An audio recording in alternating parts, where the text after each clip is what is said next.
sa lahat. Nandito ngayon upang ipagdiwang ating mga bayani.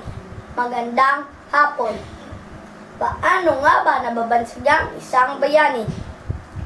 Kailangan bang sumula ng nobelaan, magsimula ng revolusyon na ikakalupig ng mga mapangaping mga dayuhan? Kailangan bang dumanak ang dugo at alay ang buhay para sa sariling bayan?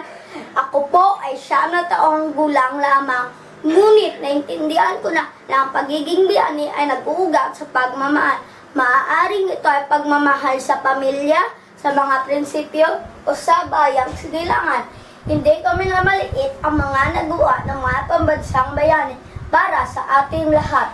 Dahil sa kanilang pagbuwis ng buhay, ating tinatamasa ang inasam na kalayaan. Ngunit sa hapong ito, simple lang gusto kong ipabatid. Hindi na kailangan magbuwis ng buhay para maging isang bayani. Ang pagiging mabuti at marangal na tao ay personal.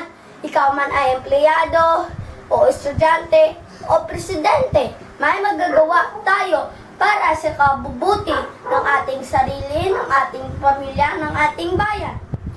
Ikaw, ako, tayong lahat. Bayani!